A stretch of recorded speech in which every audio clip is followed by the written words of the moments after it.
When I was 8, my parents both sacrificed themselves to protect the Alpha and his son Rick. My mother lost her life, and my father became paralyzed only because they were guardians. From that moment, I understood my fate as guardian. When Rick, their son, becomes Alpha, I must be ready to sacrifice everything for him too. Yet, there's a catch. Rick doesn't even know who I am. Only a few months left of school, and I'll be free. I'll turn 18 soon, and if everything goes well, I'll meet my mate. Then Dad can finally hand over the Alpha title to me. I meet up with Chase, my future beater, and my best friend when I walk into the kitchen of the pack house. Morning, Alpha. How's it hanging after last night? He asks, smirking. He must have caught sight of Sheila sneaking out earlier. I smirk back as I sip my coffee. Well, no blue balls here. You know, if your mom finds out. He trails off, but we both know she'd skin me alive. She wants me to wait for my mate. So, I paused on purpose. What were you doing up so early anyway? Chase looks sheepish as he takes a sip of his coffee. No blue balls here either, my friend. But at least I walked the girl to her car. I smile with understanding at my best friend. Ride with me today? Yep, he answers as he follows me out. Our pack,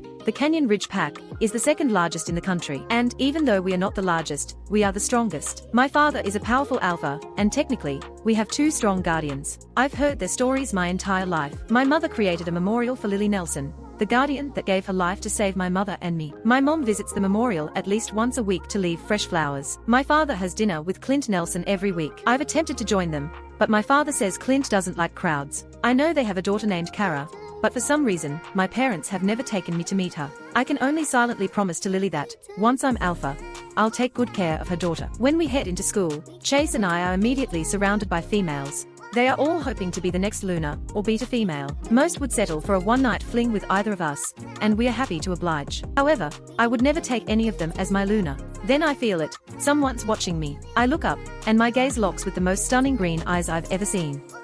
My breath catches, and for a moment, I forget how to breathe. She's breathtaking, brown hair in thick curls, emerald eyes, and a mouth made for kissing. My wolf, Kai, sits up and tries to push forward. Kai, what's going on? I don't know, but I like her, he replies, and I can almost see him wagging his tail. This is strange. Kai's never shown interest in any female before. I turn to Chase. Who's that girl? The brunette. No clue, but she's definitely your type, he says with a grin. He's right. Want me to find out? He asks. Nah, I'll just ask her myself next time. I give him a grin, and he pats my shoulder slyly. We both know, in this school, no girl would ever turn me down. As I walk through the school hall with my friend Jason, I spot Alpha Rick, surrounded by his usual entourage of girls. When our eyes meet, his icy blue gaze pierces through me. It sends my wolf, Artemis, into a frenzy. I quickly look away. Cara, have you noticed? Jason's voice pulls me back to reality. Alpha Rick's harem keeps growing as his 18th birthday gets closer. They all want to be his mate. He lowers his voice. Yeah, but there can only be one, I reply dismissively. I, however, refuse to be an admirer of Rick. A playboy is definitely not my type, especially since I'm destined to be his guardian someday. After a brief goodbye to Jason, I head to my locker to grab my books for homework. Jason will drive me home today. As I'm rearranging my things, a shadow falls over me. I look up to see Rick standing there, his blue eyes locking with mine. Great, what does my future Alpha want? Hi, how can I help you? I rein in my impatience, trying to sound polite. Hey there, beautiful. I don't think I've seen you around before. Seriously, this is his pickup line. Like we haven't been in the same school our entire lives. I know, it's hard to see past all your adoring fans. I'm a little annoyed by his flippant attitude.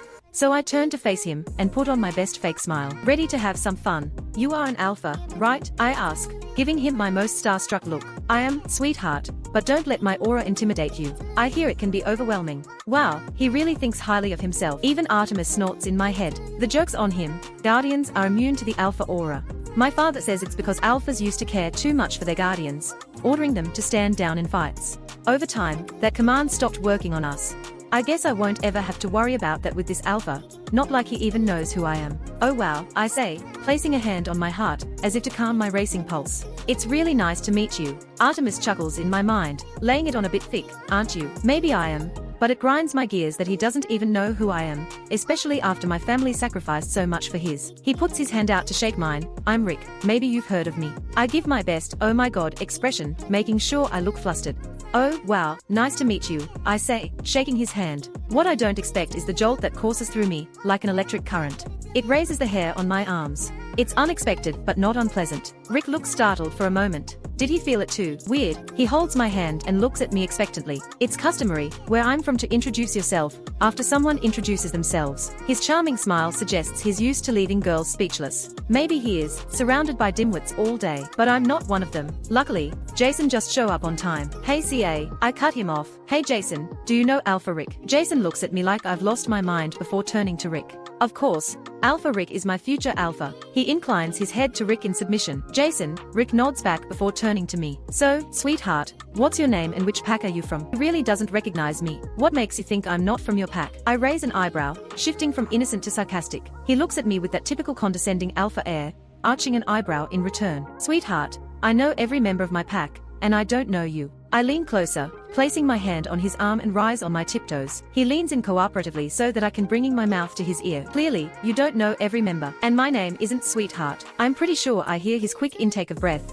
as I turn on my heel and stride away. Let's go, Jay. I need to get home.